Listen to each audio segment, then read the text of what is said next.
episode of Park the Bus. It's a football podcast. It talks everything Scottish football from up and down the country. And again, we are all on it this week. It is Mr. Kieran Hunter. Evening, Cameron. Hello, how are you doing?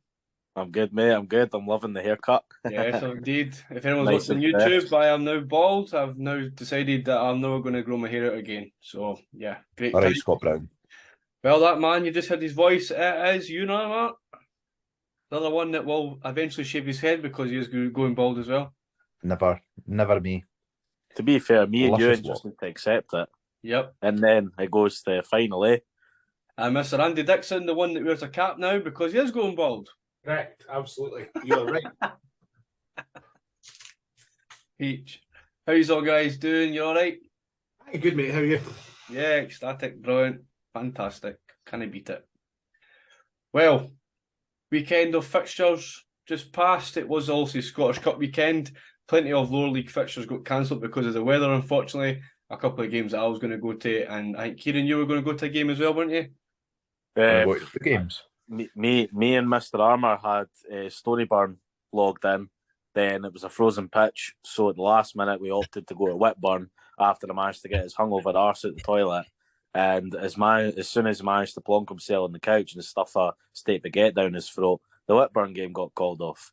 So me and Ewan just opted to take a 5-minute walk down the road and go and see Broxburn v Hutchie, which finished 5-1 to Hutchie Vale, and what was quite an entertaining game. You can't exactly say you didn't get your money's worth in that game. It was enjoyable, Ewan, wasn't it? It was a very enjoyable game, actually. The pies were, as per usual for myself, the pies were very enjoyable. Handcrafted and handmade by our pal, Mr. Dave McEwen. Feel awesome. Big shout out. Is that you finished reminiscing about your pies? I'll always reminisce about pies, you know me. Well, yes, as I said, it is Scottish Cup weekend, and there is a game at the moment still going ahead. The draw will be made after this game, and it's Falkirk versus Ayr. It is currently 1-0 Ayr, with half-time just approaching. What are you thinking about the rest of this match? We'll start with that one first, just quickly. Andy, you go first. Nah, I'll let you go first. You want me to talk about it because it's Ayr that's Me playing to in you, the come winner. on to fuck, chuckle rubbish, like that, man. Cammy, you know what you need to do? It's just say a name. Just say, what do you think about that? Because then all three of us are like, That's just too professional for us. say I a don't like name. that anyway. Anyway, it's half Kieran. time. It's half time at fucking whatever it's called. What is it? The Grangemouth Falkirk Stadium. The what? Grangemouth Stadium. The great fuck off. Anyway, it's half time. It's 1-0 fucking Ayr United.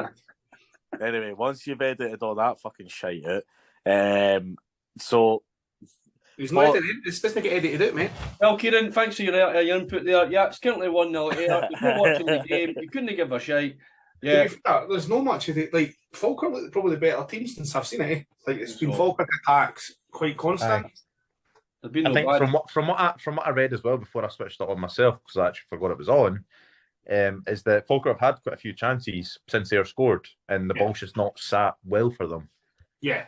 Which is kind of how their game against Darvel went. They dominated Darvel for the majority of the game, for maybe 10 minutes, but Yeah. the ball just didn't sit for them properly until they scored their 2 goals. So I think this is Falkirk's way to try to bounce back for their defeat against Dunfermline properly, and get a big money semi-final tie. you talk about the romance of the cup as well, and you're going to have Falkirk or Ayr, and then you're going to have Inverness in there as well, with obviously the two big boys, Rangers and Celtic. So depending on how the draw goes as well, I mean, you're thinking dreamland. Like, is it going to be a Falkirk or Ayr via Inverness final? Which I'm sure everyone who's not a Rangers or Celtic fan would want that. But it's, I think again, if we talk about the previous fixtures, I mean, Friday night, there's not really much to talk about. But we're going to go there. So, Kieran, it was Inverness 2. Come on, up 1. Yeah. The fast start, thinking there, you know what, might be in this one. But again, Inverness, they are very, very, how do we call it? They're pretty much a bogey team in the Scottish Cup for a lot of teams, right? And I think this season has been even more on the green of the grass and the luck, because also they shouldn't be in the competition. The thing is, I said to you before the game started that there it was tough to call because there wasn't much in it. And when a professional UEFA qualified manager who's had plenty of experience in the top flight is also pretty much reiterating those words that I used before the ball was kicked in his post-match interview, then I think it speaks volumes. The thing is, there's a bit of an uproar with Kelly fans at the minute because McInnes did compare us to Inverness and said, well, there isn't really much difference. And the truth is, there's not. In terms of squads, in terms of the player quality and what we brought in during the summer, all we did was bring in the better players for the championship last season. And January window was just a horrendous window as well, to say the least. And obviously, given Lafferty as well, that there was those problems and stuff, so that left us without a striker. Yeah, it's just been a shit show, really, from start to finish. The game itself was just horrendous. It's probably the worst we've played all season from what I've seen of us. And Inverness deserved the win. You know, I could sit here and say we were shite, we were this, we were that. But at the end of the day, Inverness were good. They set up well. And they really didn't take them long to get into the game just to go a goal down. And then they outplayed us for 85 minutes. So they deserve to be where they are. Last season, we only beat them once out of 4 games last season in the championship. And as I said in last week's pod as well, last time we played them, they beat us as well, and they stopped us from winning the league early. So, as I said, they deserve to be in there. But for us now, it's about survival, and Inverness are going to get their big payday at Hampden. Full credit to the club, and hopefully that keeps them going for another season after what's been a financial pretty much disaster for them this year. The biggest problem for them is, as they've said before, that they are probably going to have to go the hybrid model anyway. You know, there's no way they can keep the kind of players that they want to attract up there when they're in the SPFL Premiership the first time, or all the SPL. Times have changed. Their crowds have kind of dwindled away a wee bit, and the cost of everything's went up. So you've got a team just down the road a wee bit, as Ross County we've talked about before, and they seem to get a consistent crowd, and they've got a kind of money man behind them. So they run a shaky nail in some ways, but if they were smart enough, they should do what Ayr did years ago as well. Ayr used to be part-time. Many people forget that, and they've built themselves back up to being full-time. Falkirk were almost going to go part-time. They didn't bother. If they don't get up this year, there is talks of them doing the same thing, a hybrid model. So times are changing. It's no longer the early 2000s in Scottish football for the lower league clubs, and times are changing for money as well. They can go to different teams part-time and probably earn more money rather being full-time and have a full-time job at the same time. So yeah, hopefully Inverness they can get a good payday, which they will. And hopefully let's see what they draw after the game and see who they actually get. But again, as you say about Kelly, Kieran, I mean, Ewan, what are you thinking about Kelly's perspectives for the rest of the campaign? That's him at the cup now. Nothing really to look forward to except survival. I think that's it. And I think that was always the case when Kelly came up. McInnes did say last season, you know, oh, we're a good enough team, we're going to end up challenging for Europe soon. But no. He quoted that we're going to be top 6 side and fighting for Europe, and that's when they took over when we were pretty much shite in the championship. If you go back and listen first of all, because I made this comment in the Kilmarnock Only podcast, and Mr. Hunter Senior was very, very quick to try and pull me up on it. So we go back and listen to it to get the full explanation of that quote, because apparently it was taken out of context. All right. What McInnes basically meant by saying that was he didn't mean essentially this season. It was basically the long-term goal for the time that he was here. Aye. And I don't think anyone would have thought that Kelly would have came back up and done that, though, regardless of whether he said that or not. The thing is, it's like what we've said between me and you, Ewan, is that it's funny how things get taken out of context. And it's like with Billy Bowie saying the thing about us having the biggest budget. Do you know what I mean? This is the biggest budget that Kelly will ever have in the top flight of football. Now, that could be an extra $5,000. You know what I mean? It's the exact same as what I said last week when we were talking about the record deal. Yeah, exactly. Yeah, it's the same thing, and it's funny how things get taken out of context. Listen, it's like what Andy said, referring back to the Kelly podcast. McInnes wouldn't have signed a 3-year deal if he didn't have plans long term. Now, if he stays up and keeps our heads above water, great. but then he's got even more pressure on him in the summer to build and really take it for there and see what we can do. However, if we get relegated, I have to be honest, I can't see him getting sacked. There's a lot of people saying that, oh, he'll be away if Kelly go down. I can't see it happening. Reason being is because I think Bowie just has too much faith in him. And I think he's got more of a chance of rebuilding with us in the Championship than he does in the Premiership. Because that's where we are at the moment. We're very out of depth. But we'll see. There's, 10 games left now? Something like that before the split. No, there's like five games before the split. Roughly about 10 games left for the season. Sorry, that's what I was meaning. No. But I don't know. We'll see how it goes. So, Andy, last few thoughts on that game? I didn't see much of it, mate. I've not seen any highlights. I've only seen one game over the whole weekend, apart from this one that we're watching at the moment. So I bet you wish you never watched that game as well. 30 seconds in, you can't exactly what was on the fucking cards. You're like, oh, here we go. After all that hassle trying to get a night hockey. Oh, didn't he? Fucking aye. The other hassle I've made all week to take the beer into the football. And then fucking 30 seconds in, Xander Clark's having to fucking tip one over the bar. And they scored after 2 minutes. So aye, there we go. If you want me to talk about that game, I can talk about that game. We're going to move on to it next anyway, so you can start it off. Celtic 3, again, at Tynecastle, you just didn't turn up when it matters. In the cups, in the leagues. You're another one that bows into Old Firm. Just admit it, you're a pish. Still above you. Anyway, you can't really talk about pish because you got put out like 2 rounds ago or whatever it was. Anyway. Beat by Inverness, if you remember. Aye, sorry, you were beaten by a team that were already out of the competition. Aye, right. Yeah, anyway. the one that I just slapped as well. The team that's at the moment and they're in the semi-final. Aye, great times, eh? Aye. So anyway, you looked at the team. Obviously, Shankland's missing, Snodgrass is missing. You're just like, oh, here we go. It's got to be one of these days. Humphreys is missing. You've got all these players like striker. You're playing with Ginnelly, and then my biggest thing for the whole day was that we didn't go for their throats for the very start. Now you know when you play the Old Firm that you need to be in their faces straight away. You need to be in their faces straight away and press them. We didn't. We let them have the ball, and again they had one shot after 30 seconds. They were 1-0 up after 2.5 minutes. So we didn't do that. We didn't do that at all. Eventually, we came back into the game. But again, you're playing with Ginnelly, who's, to be fair, he's doing what he's needed to do. Barry Mackay is barely sitting next to me in the stand for that game. He was just absolutely missing. There was no running. He was okay. He gets the ball at his feet and there's a wee bit of magic here and there. But I just took a minute to get that there because I was thinking he played. Did he know?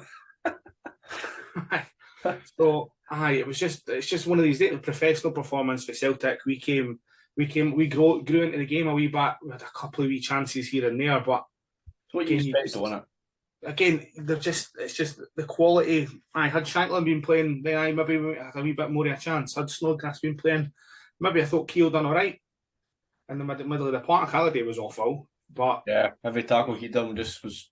It just was this time. One of these games. It's one of these is that you're missing players, as I've said already.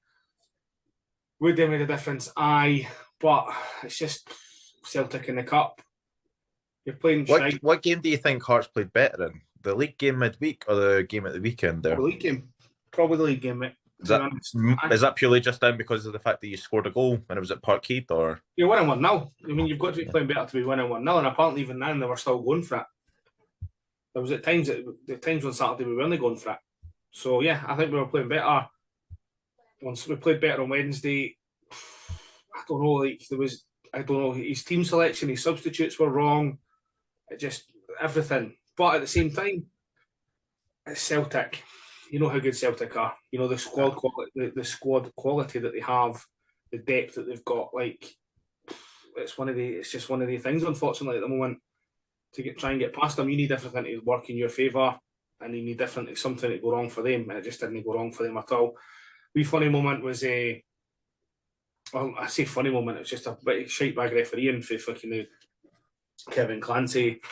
Basically, Hart's rolling about the flare, holding his face, and he basically jumps up and squares up to the referee. A little bit of talking to him. Like, come on, what are you doing? Aye. So yeah, this is It was, I don't know, because at the end of the day, we now can focus on the league. We can obviously, we've got Aberdeen coming up on Saturday, so that's now the focus. Finish third and just hope Rangers or Celtic win the cup. Well, that's what I'm saying.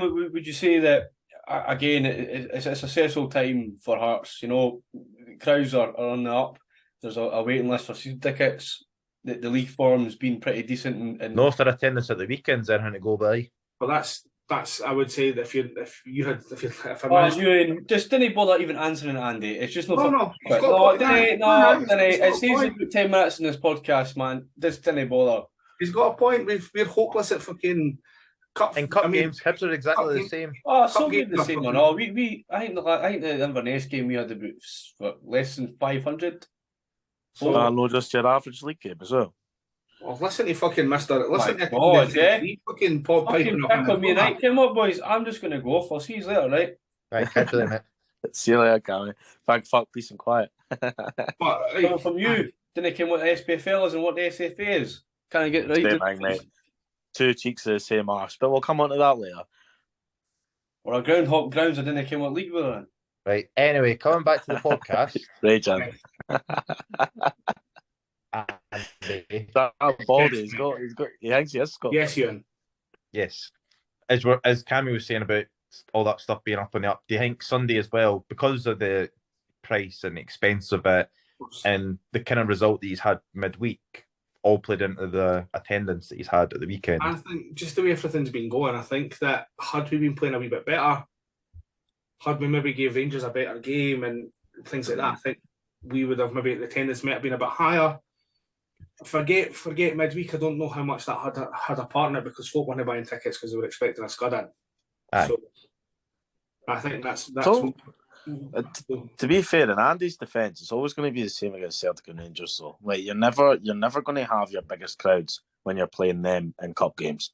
Like we took over 1,000 to Inverness on a Friday night. We would barely touch 500 if we were playing Celtic at PARKTHEBUSPOD, but yet we can take those numbers up to Inverness. So it's not just that as well. If it's the start of the season, it's different because you're not seeing football for a long time. So if you get the Old Firm in the first 4 or 5 games of the season, you're expecting the game to be a busy night, a busy day, full crowds and all that. But when it gets to the later on in the season and you've already played them 3 times, once at home, twice away, maybe you're kind of thinking, what's the point? I may as well save myself 30 odd pounds. Did you see Togo's dive?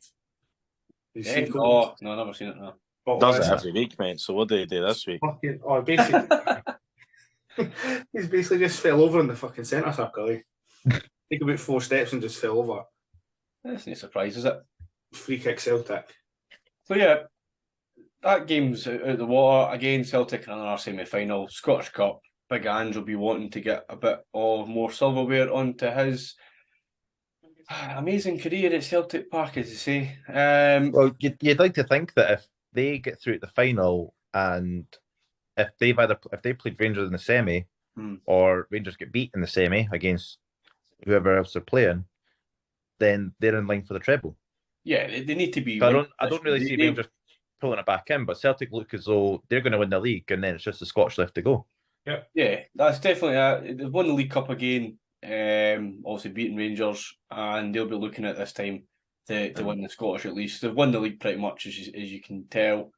They're just going to keep doing what they do and build on for next season, really. They'll be starting building for next season right now, probably, behind the scenes.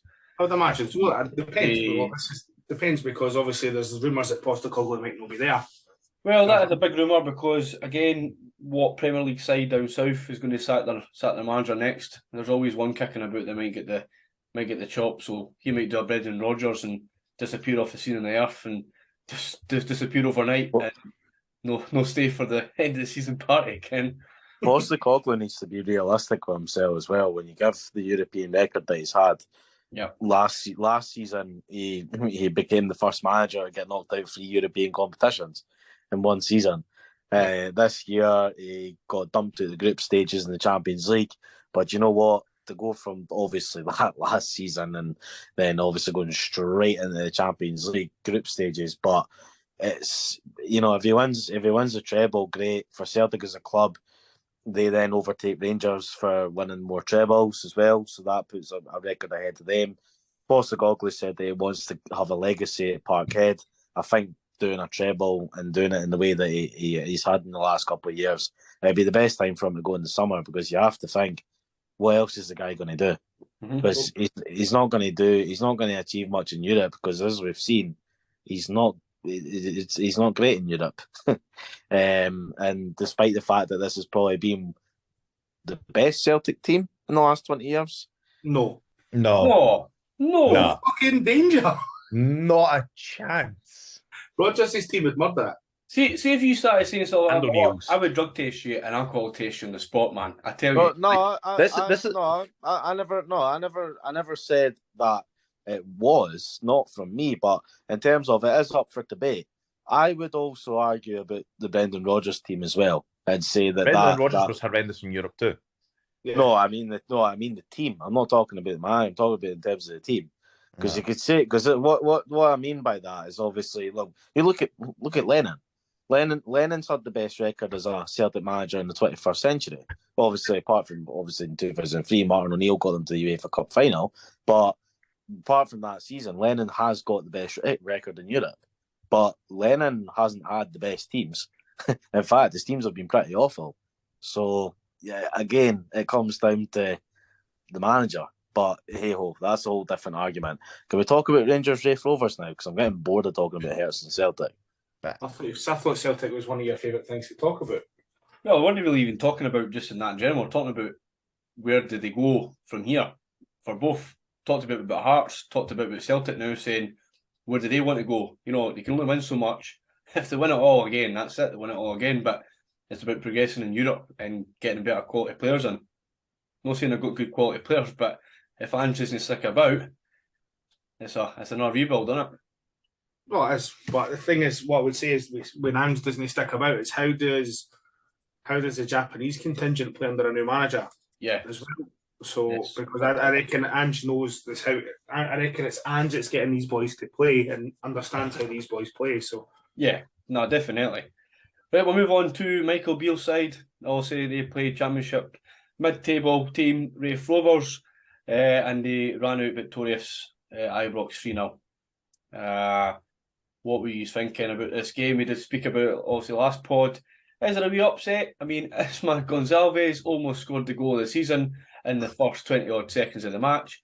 But again, if that goes in, maybe it's a different game, obviously.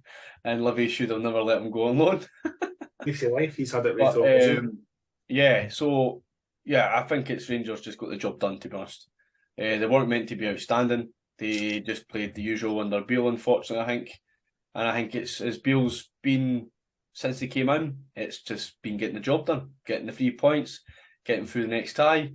I mean, I'm not going to say it, but I'm going to say I feel the same way for Lee Johnson at Hibs. He's just been unlucky with some results, and some results I've had. Let's get the job done.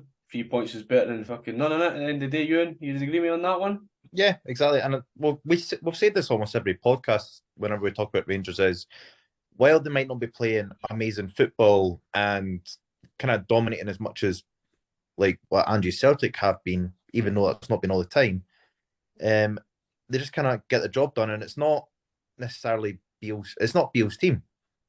No. He's brought in a couple of players. What was it, Cantwell and Raskin? But then he knows for a fact that in the summer he's going to have a nice big rebuild on his hands, because they're going to need a new goalie.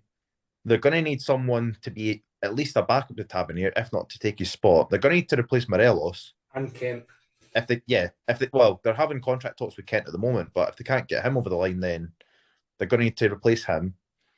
You know, they're going to need to replace half their midfield as well, because some of them are out of contract or getting old. So it is a rebuild, but like we say, you just get the job done. I will say though, fair play to Raith Rovers, because they did actually have a goal. For a team that's not setting the world on fire in the Championship at the moment, they're in good form there now, but it's not really been the greatest couple of years for them. They did give a good account of themselves, especially at Ibrox. It's a pretty standard result, and you touched on it a couple of times as well last week, and as well, I think Michael Beale's only lost the one game since he's been in charge, and it was the cup final against Celtic. So Mhm. Michael Beale, you have to give credit, because when he came in, he did say in his interview that his job was to take Rangers to the end of the season and then build from there in the summer. So the guy more or less accepted that we're probably not going to win the league. See how we can do in the cups, and play start the rebuild in the summer. Because Michael Beale, as you said, he knows that it's not his team, and he knows that he's got a job cut out for him. So to have done that, to turn up, get the job done, get Rangers to Hampden Park again in the Scottish Cup, with the opportunity of obviously maybe winning it again. So yeah, I think it's fair play to Beale, fair play to Rangers, but I think one of the best things that's going to happen to that team is probably getting rid of Morelos, because he seems like he's been pulling the morale of that team down for quite a wee while now. Yeah, you get rid of a certain number of players, and I'm going to put out there that I think Kent will be half and half. Kent loves the way that Beale plays. Kent obviously likes being at Rangers, obviously, wouldn't he be there for that long as he has been. And I think that Kent probably believes that Beale's probably similar to Gerrard, obviously, in the way he played under Gerrard's the same as playing under Beale, really. Do I think he maybe stay for another season if he gets offered a bit of a lucrative offer from maybe abroad or even the Premier League? Probably not. He'll probably be away. But again, it's like the Morelos. You said you and Tavernier's getting to that age. Barisic is underperforming. Lundstrom, is he the future? Probably not. There's a list of 10 or 11 players in that team that probably need to get punted. And it's starting again, like they did obviously 5 or 6 years ago, under Gerrard's regime, and restarted everything again. But again, they're in the semi again. Let's see who they get in the next round. Raith Rovers, again, good payday. We said it before. They got their payday. They'll be quite chuffed. They've got a final to look forward to next week, next Sunday, that Kieran is going to go along to. And let's see how their season pans out in the league as well. And let's see how Rangers pans out as well. So, as you say, this game, Ayr United are still 1-0 up against Falkirk at the Falkirk Stadium. It's 55 minutes gone pretty much. And Falkirk have been flying out the traps this second half. It's just on Falkirk. I'm sitting watching the house. When I turn my head, I'm just watching. Yeah, I'm looking down the way, so. Corner after corner after corner. Yeah. And it looks like Falkirk are definitely going to get a goal if it keeps up like this. But again, we're quite happy with the Scottish Cup. Let's see what the draw at the end of the podcast. We'll do a wee review on that one once it comes in, hopefully. Anything else you want to say in the other results? No, it's very quiet because we're all watching that. Fair enough. Kieran's away to take his dog for a shite, but let's go then. Probably hiding for the camera so we'll see Steve Clark. Aye. So, as it's getting a regular theme in this podcast, we are Part the Boss and we are sponsored by Starna. Starna is an independent fashion brand based in Scotland to create high quality and stylish attire for on and off the terraces. Inspired by the terrace culture, lifestyle and music, all of their clothing is designed using quality materials and workmanship to combine the very best style and fit for yourself. All this means you get a premium quality fashion at affordable prices, while enjoying a simple and secure service. It's that simple. So if you want some Starner clothes, hats, whatever else is happening now, Andy, you've got an order on the go here, haven't you? There's an order coming this week. There you go. So www. I'm trying to hold on apparel so that I can get use of my 10% discount on the pod all at once. Thanks for that. www.starnerapparel.co.uk, and pretty much if you want 10% off thanks to Part the Bus, it's Part the Bus Pod for 10% off, and it should be down below here if you're watching YouTube, and if you're listening just on your usual podcast streaming sites, it'll be in the link in the bio underneath all the description. But again, yes, Andy, you were saying there before you decided to button. Well, it says my order. I'm waiting. They're waiting to restock a couple of the t-shirts. So I'm trying to hold off as long as possible so I can get my discount in one order. Very good. So if you want to give them a wee like, a follow, and check out some of their gear, go for it. Some really nice stuff on there. There's actually some new summer t-shirts coming out I seen the other day. So yep, get yourself involved. And if again, 10% off, Part the Bus Pod, all one word for 10% off. When it look like a walking Starner advert soon.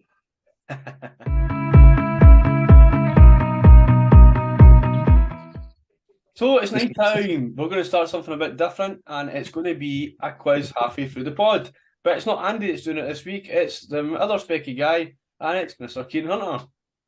Thanks, Baldy. So, gentlemen, I feel like I've got onto a wee bit of a winner after putting my thinking cap on the day. So, obviously, Andy took us through the non-league last week, and it took me about 5 minutes just to understand the question. So I'm going to try and simplify this a wee bit better. So since we are all experts in the East of Scotland League, I feel like we know that league pretty well. We want to try and get to know the other leagues and what other teams are playing in it. So we're going to do a round robin, and we're going to try and guess all the teams that play in the Scottish Midlands League. So, Right, so since Cammy stopped there and had his wee rant because he doesn't think he's going to be able to do this, we're going to continue on. So, there's 19 teams that play in the Scottish Midlands League. It is only one tier that's within that association. So, we're going to start off with Andy. You go first. 4 for West End. 4 for West End. We're all right. Yep, Andy, well done. That's 1 to you. Right, Ewan. Didn't think too hard. Right, I do need to think hard. I don't get any of these teams. Dundee and Angus. That's the Midlands League. Dundee and Angus. Right, so Tayport. Right, nice one, Ewan. Well done. Right, that's a point to Ewan. Right, well, Cammy. Thanks, Cammy. Half a point for Cammy too, Ken? Lockheed United. Yep, brilliant. I gave that answer last week in the East of Scotland League. Right, Andy, over to you. Cooper Angus. Cooper Angus. Are they on this list? Yes, Andy, well done. That's 2 to you. Right, Armat. Hillabeath. Oh, no, you're Hillabeath. not. Oh, Hillabeath are in the East of Scotland. They play in Fife, Ewan. Right. Well, it's close enough. Close enough. Fife, Dundee, same thing. Right, Cammy, on to you. Oh, here we go. What's I'm saying? There's about 3 teams. That's about it. Nah, fuck it. Pass, man. I give a shit. Right, that's a pass to Cammy. Right, Andy. We'll do first to 4. Dundee Violet. Dundee Violet. Right. Andy, you need to close down the web searches there. Well done. No, right. You two need to stop talking about fucking Midlands League before you start doing a quiz on it. That's what you need to stop doing. I have not got anything open. Oh, your cheeky phone calls before. Can I also ask this question up? How can the league be called the Midlands League if it's Dundee and Angus? That's not really anywhere near the Midlands. Well, I think they ran out of other league names because everyone else took them. It's because the middle of Scotland's full of fucking hills, mate. You can't have a football match. Right. Tayport and that used to be in the East of Scotland Super League. Aye. That's the only reason I knew them. I don't know. Stonehaven? I don't fucking know. I mean, to be honest with you, it's a good crack, but they play in the Aberdeenshire District League. So it's a good crack, to be fair, mate. But no, we went too high. We went too low the first one. We went too high with that one. Right, Cameron. Cammy, come on. B team, whatever. What B team? Cuddercullen. Eh? You're in the wrong league, mate. That's the North Cali. I know it is. But it's a B team, though. Just thought they maybe just dropped down, eh? No, because dropped down a league and dropped down the country. The big one plays up there, another one plays down here, eh? Ken? Cammy, you're not doing very well at this. Right, Andy, on you go. I wonder fucking why. Right. Oh, didn't try too hard with the list in front of you, Ken. Carnoustie. Yes, well done, Andy. Fuck, man. You've got the list in front of you. I've seen you 4 times. You're looking there. Your TV's over there. The list is there. There it's there. There's the league table. Everyone, look at it. Look. Is it? Is this your league table to see who goes up and down with the new? I was fanning about here last night making a fucking league, and then I put them onto this fucking league, and he's reading it out. Right, that's it. Games of bogey. You're pissed. Hey, that's actually your one was pushed last week. Yours is pushed this week. No, Andy's one was fine last week. This Fine. quiz for Are Kieran you though joking? is worse than the Kevin Nicol one though. Nah. That's Kevin all I'm Nicol, man, saying. I'd rather play that one than play this one, eh? You just need to screw the heats on a wee bit. Coming from you. Right. Okay, I'll tell you what then. Let's do the They North forfeit have a Caledonia team League. there. Can you name any teams for there? Aye, because it's on my fucking list here too, look. Why don't you just do a quiz with your normal one where you pick some players, you guess who them are, and that's it. Games of bogey. But why did we not organise that before we started the podcast? That's what I thought he was doing. It told Kieran to fucking... Just do a quiz, Kieran. Enjoy yourself. Well, fucking Midlands League. Aye. Well, we need to. We're a Scottish football podcast, and we talk everything up and down the country. Midlands is part of that country, so we need to talk about these teams. Gaffer is absolutely raging because he's losing yet another quiz. But anyway, the quiz is now finished by default, and Andy technically wins, but he Andy won wins. by change. Oh, So well Nick done, wins. Andy. The whole piss is fucking shite. I won the quiz. I technically... That's not my fault, it was in front of me. Ah, bullshit. It's also quite amazing at the fact that Andy does one of two things. He either hosts the quiz or he wins the quiz. I'm pretty sure there maybe has only been one time where you've not hosted it. Well, he's wrote it all down anyway for future quizzes. You know what I mean? That's the problem, isn't it? What's I'll just that? make sure I've got it written down in front of me. You've wrote it down for future quizzes. That's what the Yeah, I'm not here to play tag, Kieran, just stick to your day job, mate. So after the worst ever design quiz by Kieran, we're going to go on to a couple of news stories. And we've got Just because you're shite. plenty. We've got Auchinleck Talbot. They have got plenty of games in hand in the West of Scotland Premiership. I was going to say survival there, not a promotion push. And basically, they were in the South Challenge Cup, but due to fielding an ineligible player against East Kilbride, that they are now out of the competition, and East Kilbride will go through to the next round. Another lower team. What is it with some committees and people that do the administration just kind of get things right in these lower teams, eh? The thing is, it's not just lower teams, it's happening. Well, it happened to Hibs. You remember that one? This season, aye. Yeah. Look at Queen's Park. Yeah, only happened a few weeks ago, didn't it? So, it's happening. I don't know, is it happening more now? I think it's happened more now than it ever has, to be honest. I think it could be something to do with the way that there's no transfers, transfer market in the lower leagues. Yeah. You know, every time there's a new player, every time it just keeps popping up. A player's already played for a club, a player's not played for a club.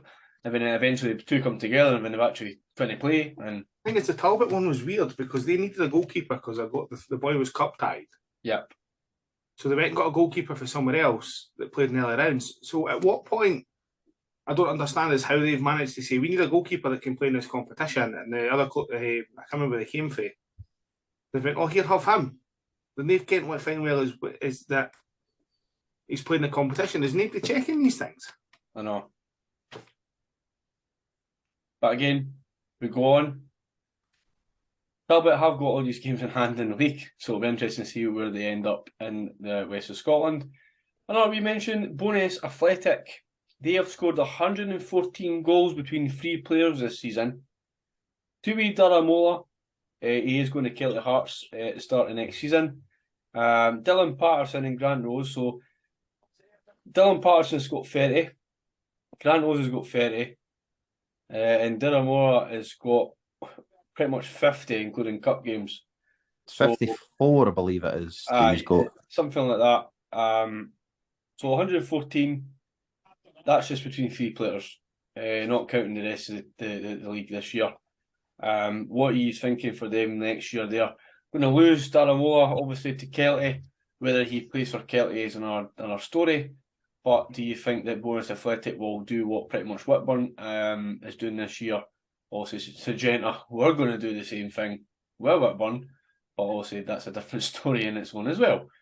So what do you think about Bonus Athletic? Record breakers in their own right, as you say? I think that when they go up, even though they're losing Daramola, the other two boys that are there probably will stay there next season, unless someone quite a few leagues up goes in for them. Yeah. And I think that they just take over from where he would have left off. I think the opportunity for the goals are there. Yeah, TV's a really good player and he can create goals himself, but a lot of it has came from teamwork. He's just the man that's able to be clinical and finish them all off. Guys, sorry, I'm just going to interrupt very quickly. The Scottish Cup draw has just been made. It is Falkirk versus Inverness and Celtic versus Rangers. Yes! Oh, brilliant. So we've got a half-empty Hampden probably on the Saturday, and we've got a overcrowded Hampden on the Sunday. There you go. And we've got the Gaza Strip in Glasgow on the Sunday, is what you mean. Yeah, basically. So let's see where that one heads up. Let's see how much they're going to charge you to get in, and let's see who goes through in the next round of that one as well. Which Congratulations to Celtic Football Club on winning the Scottish Cup for 2023. Well, you never moving back on to Bonus Athletic, because we didn't really care about the Scottish Cup anymore since we kind of go to the media days. Kieran, what's your thoughts on Bonus Athletic? Do you think they just go win the league again next season, or even though they lose their star man?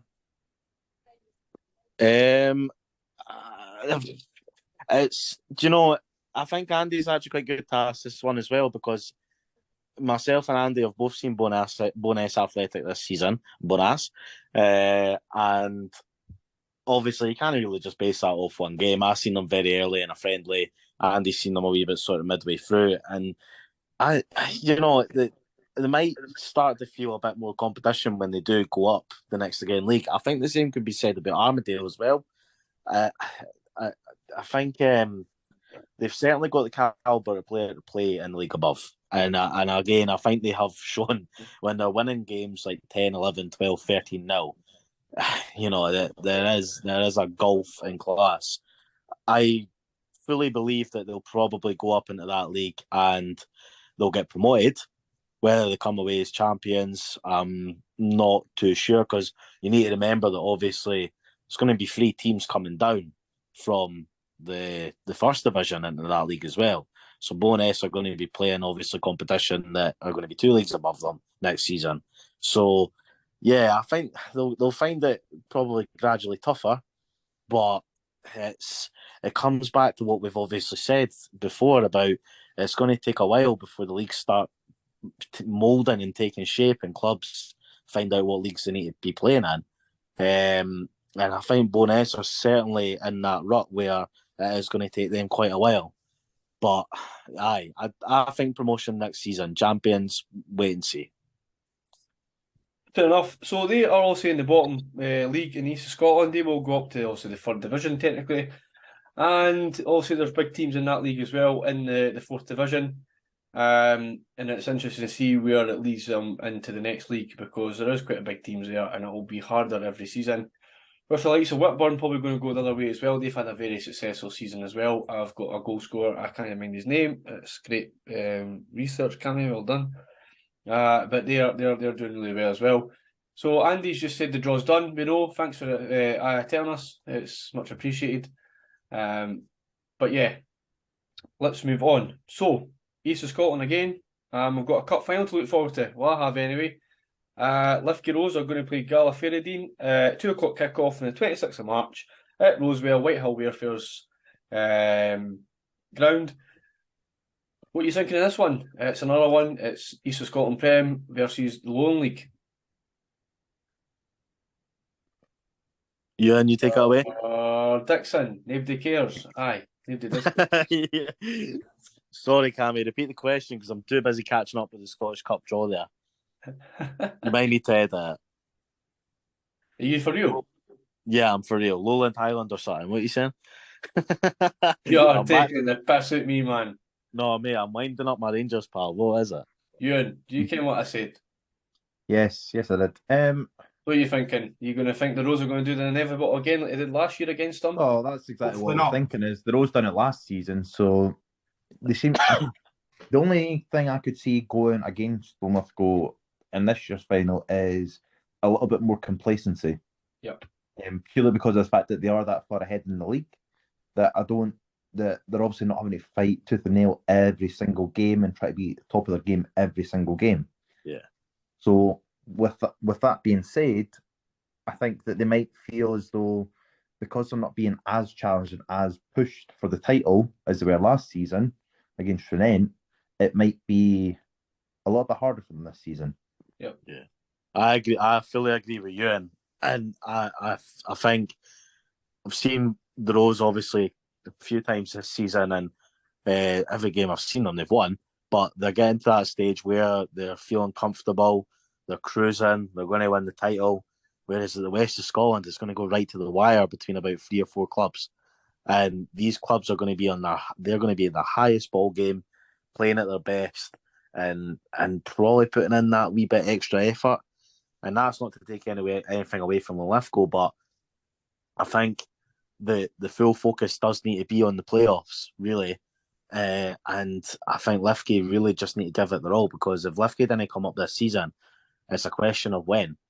And it'll get even tougher as clubs, redevelop themselves and build up again. But I think Lithgow are a class above pretty much every team in the east of Scotland at the moment. And it's the right time for them to come up, but they need to finish the job. But it's not going to be as straightforward as what everyone think it is. And yeah, I still believe that, as I said, the West of Scotland's up for grabs. I don't think Beef are in quite as uncomfortable position as what everyone feels. I've obviously said this off the pod a couple of times. Although we are friends of Darvel, I do believe that Talbot are probably going to come back and win it. And if it's Talbot Lithgow, I fear the worst for Lithgow.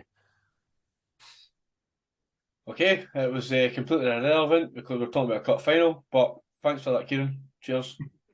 What? I thought we were talking about the playoffs.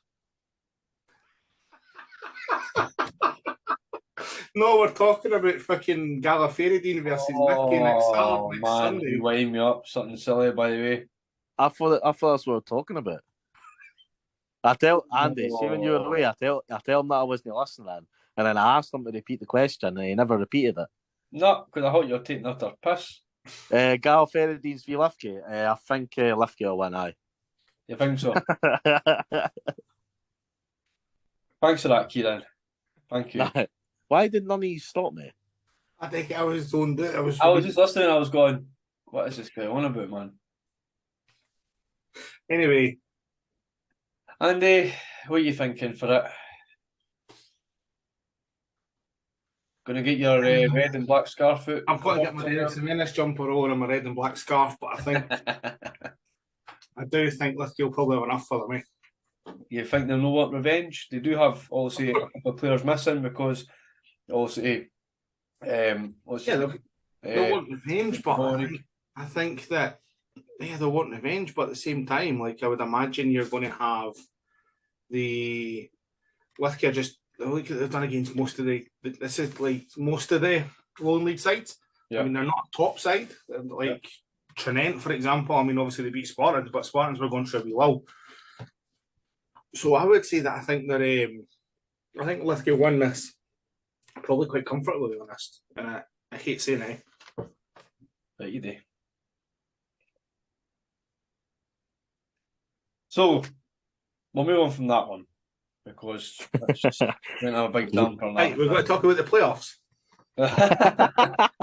Aye, so we are. We'll move on to your beloved Penicuik, Andy. Penicuik also had a clear out a wee bit, obviously, since Callum Elliott came in. Yes. Callum Elliott has obviously came into the position, and Davy Lees and Liam Todd have both left the club as coaches. And Fergus Lockhart comes in place as one coach, probably with another one incoming. I think there was already one. Elliott brought someone else in as well. We'll get the name of the other coach he brought in. 2 seconds. He's already got Fergus and he's got somebody else already. Yes, he brought somebody else in with him, who was one of the boys we were watching. Me and Kieran were watching the other week. John Menzies. So there you go. There we are. So Callum Elliott alongside John Menzies and Fergus Lockhart. So they're the three that are in. Obviously, he's still not played his first game yet because Oakley was cancelled on Saturday. So it'll be Sunday for the first game. We'll see how it goes. Obviously, new manager comes in, you're always going to get this. Players leave in, coaches leave in, coaches coming in, eventually players coming in. So it's all change. It's a new era. We'll see how it goes.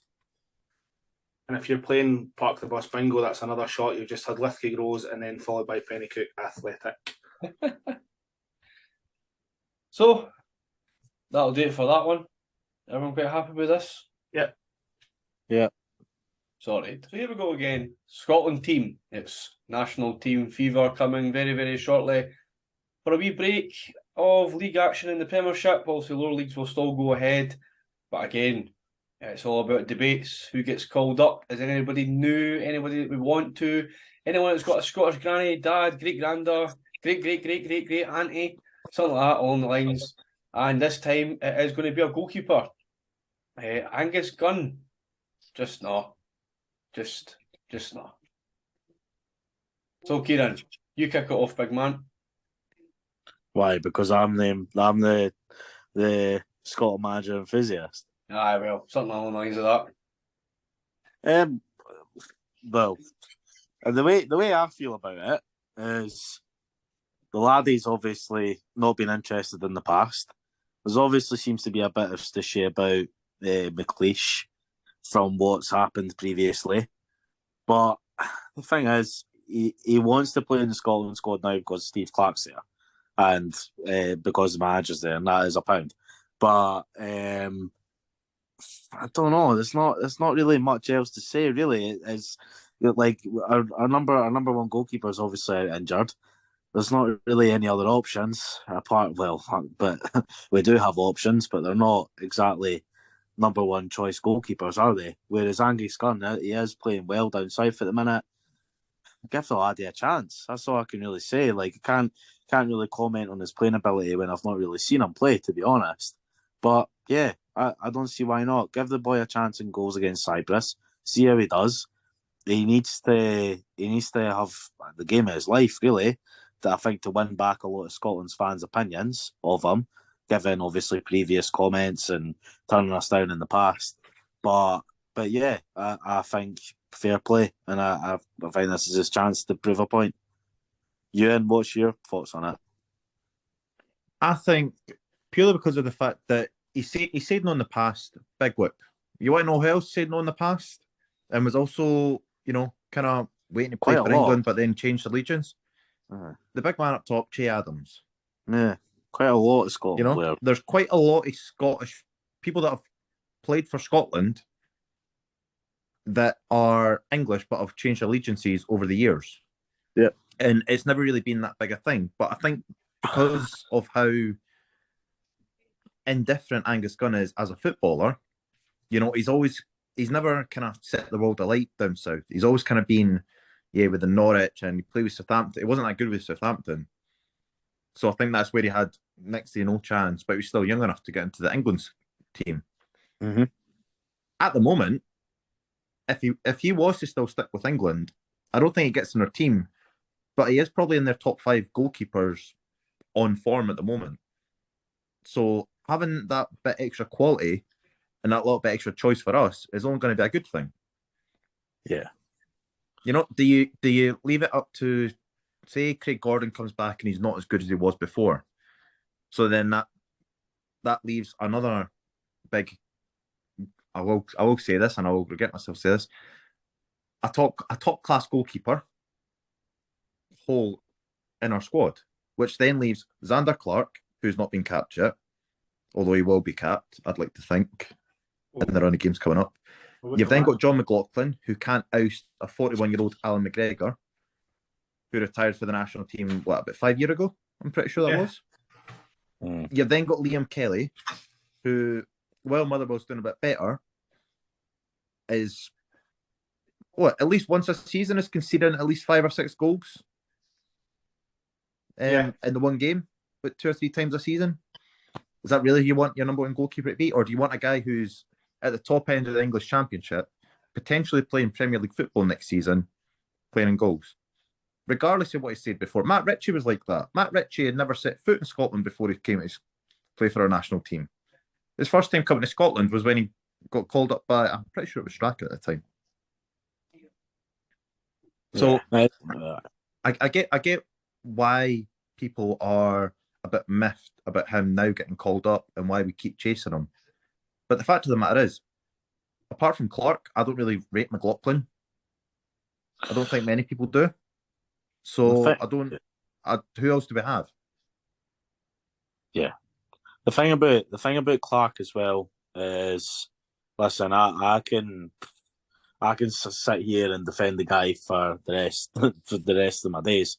The thing is about Angus Gunn is that no one can really criticise or praise him until we see him play between the sticks for Scotland, and that's going to be the thing. But here's a question then, right? So what I'm going to say is I'm going to butt in here before this conversation just goes away from where I want to jump in. So, and I come is I have no real issue with him being in the squad. I don't think. I think when we talked about Craig Gordon being injured at the end of last year, beginning of this year, I'm sure I mentioned about he was one of the obviously the options that we had, and we kind of knew that we had this option.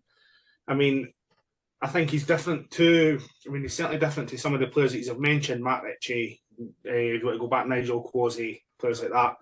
Is that the fact is the guy's dad's a Scottish international goalkeeper, so there is a bit of difference there. It's unfortunate that because Brian Gunn played his whole career in England, with the exception of a little bit at Hibs at the end, that he's basically grew up English. He's grew up, obviously, born in England. All his mates have been English, supporting England, and Brian Gunn had played for Scotland before he was even born, unfortunately. So I think that this is where it's all come from. I'd imagine that he probably has a wee bit of dual nationality. Sorry, it's 1-1. Callum Morrison's just equalised for Falkirk. Anyway, I'm a bit 2 minutes behind you, Andy, so just for that. Guys. My bet's coming in. So anyway, back to my story is that I have no real issue with him there. What he has been telling Scotland to do one. I don't just believe that it's because of Steve Clarke. Steve Clarke's been the Scotland manager now for over 3 years. So I would say that basically someone take over for a second. Not a problem. So the way I look at it, as Andy just announced as well, that Falkirk has 1-1. But again, my view on it, just quickly, I get your point now about Adam June. I get your point about a lot of players that play for Scotland. I really do. But the way Adams was, he was what, 18, 19 at the time we asked him to come along for whatever time it was, McLeish or whatever it was. Then 21, 22, 23, you can still play under 21 football. Again, he was still tipped to play for England, wasn't he? You know what I mean? At one point, it was still when the cards get called up. It never quite happened for him, unfortunately. But again, the difference to him is I still think we've got a goalie there that could do the job at the moment, and I still think there's other goalkeepers there that could probably still do a job. We don't really need to go for somebody like that. Yeah, he's playing on form, he's great. I've seen him a lot of times. He is a big, strong goalie. I'm sure he's about 6'8" or something. He's a big lad. So, yeah, he probably will do a job for us. Craig Gordon's obviously knows that we're going to come back anytime soon. Do we want somebody similar? Yeah, he's probably identical to what we want. But I think Xander Clark for Hearts has been pretty exceptional for the job he's had to do at Tynecastle. And I do generally think he should get the nod first. But even Kelly's not playing well for Motherwell, but should get the chance to just slot in there with the two of them like that. Well, this is obviously points this is where I was going, obviously. I don't believe that Steve Clarke is the only reason that he's decided to pick Scotland. So I'm just jumping back into my original point. Now, Obviously, Angus Gunn has been in England squad. He was a replacement for Jack Butland when he got injured, obviously never got on. And he was in an England training camp. I mean, that technically means nothing. I mean, Stuart McCall got Scotland 40 caps for Scotland, even though he was on the bench for England. And he refused to come on. And he was loved by Scotland fans. So it's one of these things as it happens. But are we now in a position that this is Steve Clarke's own making, is that we've got three goalkeepers that he's calling up, because I don't imagine he's going to call up John McLaughlin tomorrow. No. With no international caps. Who do you pick? For me, my three goalkeepers are obviously Angus Gunn. Yeah. Xander Clark. Yeah. And how old is Kelly. Kelly now? How old is Kelly now? I think Kelly must be almost 28. He's the same age as Angus Gunn. They were both born in 96. Right. So it's either going to be Kelly or I'd probably say McCrory. Purely because he's got youth on his side. And if you already have two senior number ones who are playing week in, week out, your third goalie, do you really want to just take a guy who's playing as a number one at a club in case the other two get injured, but you can always bring him in anyway? Or do you bring in that young boy who, say in 6 years' time, when the other two aren't fancied anymore, already knows the setup and can just slot straight in? I think that you've got to go for. I think you've got to go Liam Kelly. Who starts? Who just going on the table? Say that I'd imagine it will be Liam Kelly. As much as I kind of get what you and Sam in regards to try to blood in someone. We've got three goalkeepers with no international caps. Yeah. Who starts? Who starts against Cyprus? Kieran. Xander Clark. Ewan. I'd pick Xander Clark, but I've got a feeling you'll pick Gunn. So this is, and I'm the same as you, because this. My point was, is it fair on Liam Kelly? Is it fair on Xander Clark? When Xander Clark's playing well for a team that's third in the league in Scotland. Yep. Is it fair that he gets overlooked for a goalkeeper that didn't want to play for Scotland 6 months ago or 6 weeks ago? This is the thing, isn't it? So this is the point, is that Clark doesn't, as much as he's had them in squads, he doesn't know who his number one is because he's never managed any of these goalkeepers in a match. No. So it's a predicament that he's put himself in. If he had played like Liam Kelly and Xander Clark for half and a half each against Turkey, yeah, and that's something of Clark's will making. It's probably one of his biggest mistakes. Yes, relying on a guy that's almost 40 over 40-year-old almost, no? Well, he was 30 in the 39. He was 40 in the December. You know, so it's a case of, we all expect that these kind of friendly games and all these games that don't matter, that you should be playing about this team. You should be playing about the team in the midfield, defence, wherever position, and rotating it as well, as much as you can. Definitely. And I think this is where the predicaments came in. He's looked at it. Can I get somebody better or somebody that's maybe a bit more experienced, playing a higher quality? Yeah, you could say that Gunn does fit that bill, but again, it's where it's the fans accepting him is a different story as well. I think it's what it takes. All it's got to take is it's got to take a couple of good performances and a couple of clean sheets in the big games, and the fans will accept him. Look at now, he's Scottish and they bother.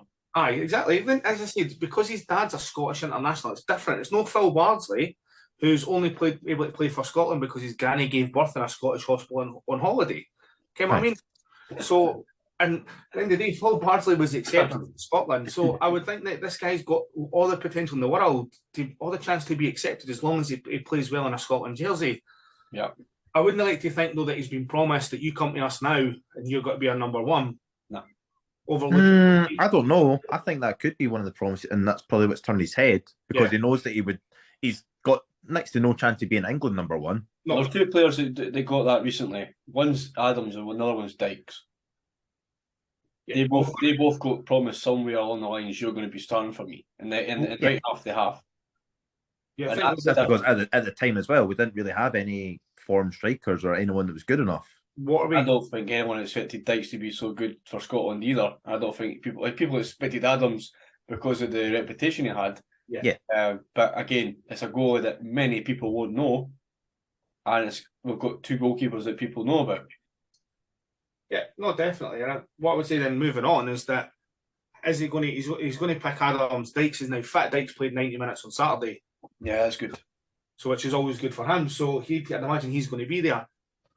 Is he going to pick Jacob Brown? Is Lauren Shanklin in with a chance? Is Kevin Nisbet? Because obviously Lauren Shanklin's been in form all season. Kevin Nisbet's been in form since he's come back. Is he going to pick any of them? Is there going to be? There'll be any other changes? Any other? They're all. Kieran might say Martin Boyle or something, Ken. Martin Boyle and Harry Suter. Hey. I don't think. I can't really there's see quite a few much players danger that could from and last should thing. come in though. Go for it, Ewan.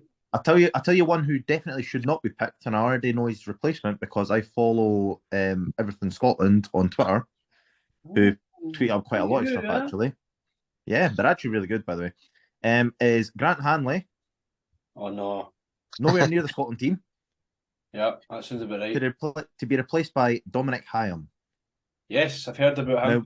Now, we've spoke about him before. We've spoken about him before in the podcast as well a few times, and he's playing really well in the Blackburn team. I'm pretty sure he's either captain or he's captained them before. Probably has been as a centre back, so he's probably been along the lines of a vice captain of some sort. Yeah, and he has been playing really well for them. So I would say he's definitely one that we should be looking at. He always kicks up with my football manager every time I try to say somebody. Shut up, man. He does have a bit of a selection headache, though. He's actually born in Scotland. He's Scottish, like. That's what I mean. He was born in Scotland. Yeah. So he should have absolutely no qualms whatsoever about calling him up. I think he should call him Brian Gold. I'm just going to say that every time. It's because the Scotland call-ups come. Brian Gold. Wonder when he'll get Hill's call up. He won't play. He will not get called up. Steve Clark will not call him up. He's not a Steve Clark player. No. As much as I think he should. If Ryan Gold was to get called up, it should have been about 2 years ago. Yep. Probably when Gilmore got called up, because that would see if you'd. By the way, for anyone that's listening that wasn't listening back when we played in the Euros, and Kieran came out with the ludicrous statement of, I knew you were going to say why that. is he calling up Billy Gilmore? He should be calling up players that play all the time. Someone like Greg Kiltie, who just got relegated with Kilmarnock at the time. Yeah. He just might got relegated. Doesn't mean he's a bad player. It might be 10 other bad players around the bit him. Yes, but look at Lee Griffiths and Hibs. Lee Griffiths never got relegated with Hibs. He's running far. He's running far off it. He saved us. He saved us fair. Never got relegated though. Anyway, tremendous. That spot there, if he was really wanting to call up Gold, that was the spot because Gilmore wasn't playing first team football at that point that much, but Gold was. Here's a couple other ones that I've been kind of coming in and about. Hayden Hackney. I've heard about his name. Yes. He plays for Middlesbrough, who are obviously top of the. Or are they top? Or they're near the top of the Championship. The only issue that I can see him having, though, getting called up by Clark, is he's only 20. Yeah. But the stereotypical him need to go away from that, though, eh? The exact same thing with Ben Doak. Yes. The thing I was going to say earlier... The thing is, he called Hickey and things like that as well, though, isn't he? So he does move on to it. Hickey basically patched every under-21 squad he could get to. To make sure he was ready to get called up to the first team. Aye. Vision is Ben Doak, man. He's not a Steve Clark player, guys, so he's just not going to call him up. Well, the thing is, it'll come eventually, but I think you've just got to... Sometimes the grounding is that with these players is just try and let them play as much into that 21s football as well. There's no rush sometimes, eh? No. The thing I was going to say earlier was that Steve Clark as a manager has only spent just over a year and a half in Scotland. And the reason that Steve Clark did take the Kelly job was basically it was handed to him on a plate because his brother used to play for Kelly. Steve Clark comes from Ayrshire himself and he's seen an opportunity to get back into management. So we were very lucky from that. And then off the back of that, he's obviously taken the national job. There's a lot of boys that are being called up from down south that are playing in the Championship or in the Premier League. And it's obviously been a running theme. Yep. The thing is that's where Steve Clark's contacts and expertise is. And he'll be calling up a lot of names that we might not have heard of, but just because we've not heard of them doesn't mean that they're not necessarily good players. The issue with that is this is where... I'll let you finish and then let me just quickly say something. Aye. Yeah, you need to let me finish. Aye. So, no, it's because the thing is I'm a big believer in... We've came away for the times where in the mid-2000s we were calling up players who were playing for bigger clubs but not even getting any minutes. At least the difference with this is that I'm a big believer in if the player's playing consistently well, then that's why they should be getting a call-up.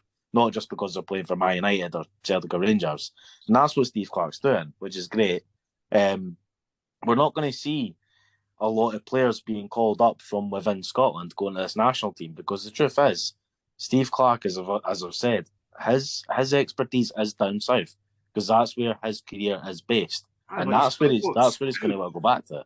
No, but he's got scouts that will basically show him. He'll be able to. He'll be at all the matches. He'll have folk watching matches for him, regardless of where they're from. Yeah.